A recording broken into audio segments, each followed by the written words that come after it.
Well, the last clip we were talking about the power of conditioning, and it was my idea to try to give a couple examples of how we could use this powerful tool of conditioning where a dog has something so embedded, so conditioned in his own psychology that he can't help but do the thing that we want.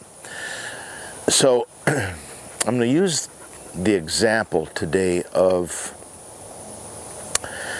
creeping, moving online. This is something that lots of dogs have trouble with. And the routine goes something like this. Sit. Signal for the birds are going off, the dog moves forward a little bit or moves his feet. The handler then says sit or heel and calls him back, and then they get the bird. So the dog, after some amount of time, learns the routine. Move a little bit, get a correction, whatever, and then you go get your bird. So to counterbalance that, I've worked on a sequence that's the opposite of that. And I'll describe it, and it's going to take a couple minutes. But first I want to make sure this boy's in the right frame of mind. Sit. Sit.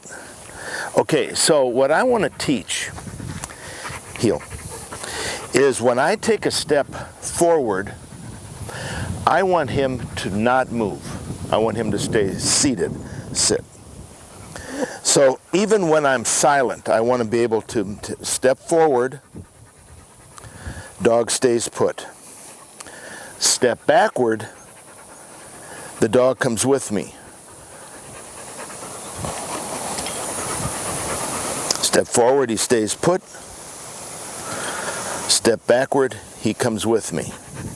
So, and I'm going to make sure I can do that on both sides. So it's step forward, he stays put. Step backward, he comes with me.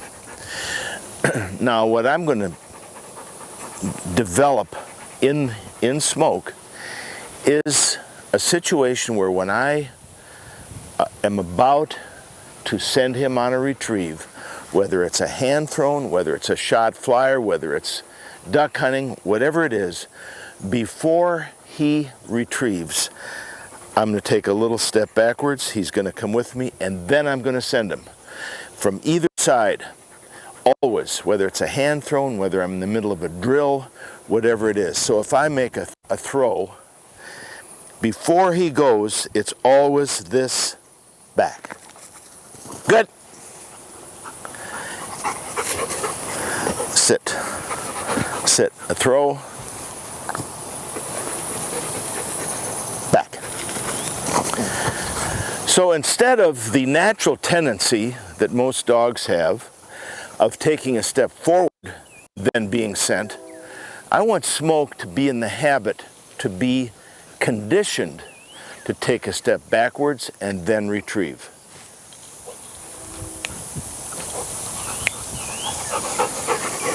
Sit. So here's my rules for that. If I'm going to take a step forward, I'm going to take a step forward with my opposite foot, my right foot, like that. He will not move. If I take a step back with my left foot, he will move. So if I want him to heel, I'll take a step forward with my left foot, heel. Sit, heel. Sit, heel. Sit. But if I step forward with my right foot, he doesn't go anywhere. If I step backward with my left foot, he comes with me. So that's my rules, and that's what I practice, and that's what I'm going to practice, and that's going to be that way his whole life. So his conditioned response when a bird hits the ground or when he knows he's going to retrieve is to take a little step backwards and go. That counterbalances the natural tendency, which is to take a step forward and then get called back and be sent. So the response is dramatic because he has no interest in moving forward, because he knows that nothing's going to happen until he takes that little step backwards. Boom, then he's being sent. So this is an example of using the power of conditioning. We use it in force fetch. We use it in many of the things we do with our dogs in life, except we don't realize we're doing it. How about actually making an effort to use this tool? It can change everything as far as the performance of your dog.